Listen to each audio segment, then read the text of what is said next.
and suffering Israel has caused here will be visible on the faces of those who were spared.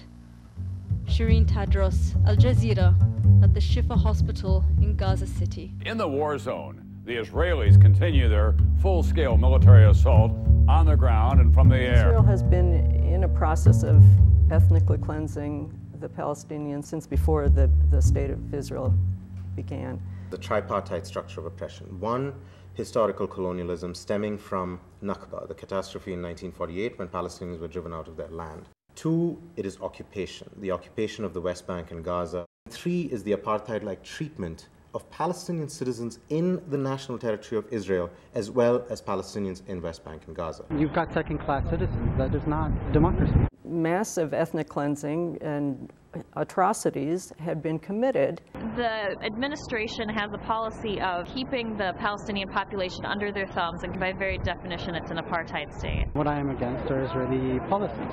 Palestinians don't have the right to return, for example. Palestinians are restricted to mobility. In a system which separates a people, it's just not right. A lot of Americans are unaware because of the false information that we receive from the corporate media. The more I investigate, the more I realize how much there is unequal treatment. This occupation is bad for the Palestinians. Obviously, it's bad for Israel, and it's bad for the United States.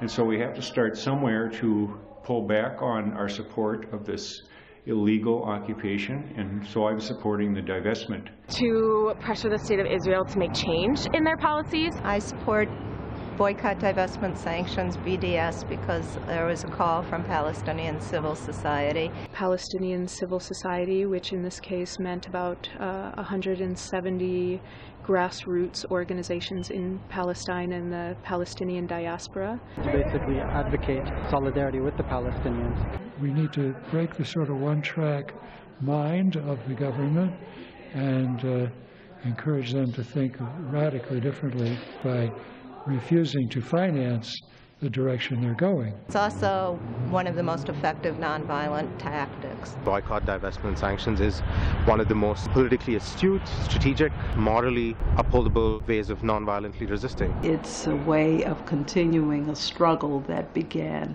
in the 60s against segregation, the struggle for equality for blacks, and it's the same kind of thing today. It's a struggle for justice for Palestinians. When Nelson Mandela became the first black president through the first democratic elections, that was all part and process of a much wider struggle, of which divestment was a really important part. South Africans have been very much part of the conversations around divestment in Israel.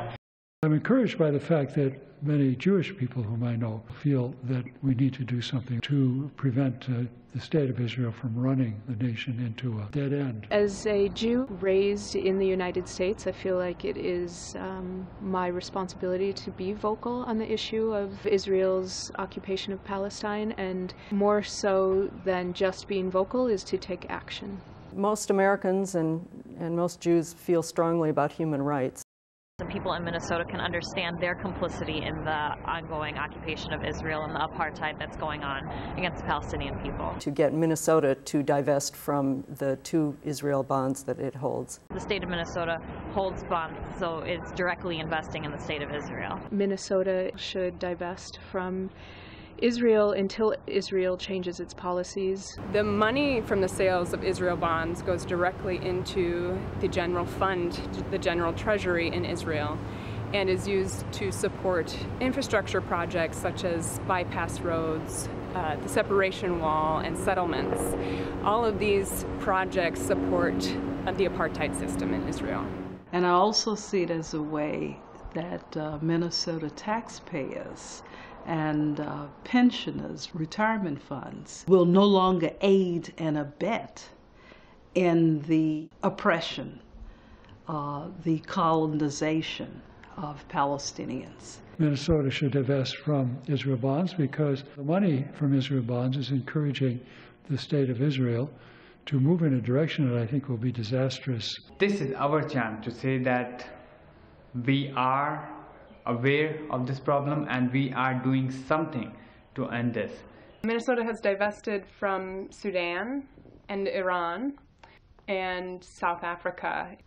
We hope that the state of Minnesota will end its economic ties with Israel until Israel complies with international law. Being a Palestinian, as a young person from Southern Africa, as a Jew, as an Indian, as a Muslim law student, as a Catholic, I want Minnesota to divest from Israel. There's no more powerful message that we can give to Arab people, to Middle Eastern people, to people all around the world, that we stand with them and we stand with right and we stand with justice, and we're willing to challenge those powerful people. If we can do that, it's the best thing we can do for peace in Minnesota and in the world. It's about time that Minnesota stood on the right side of history.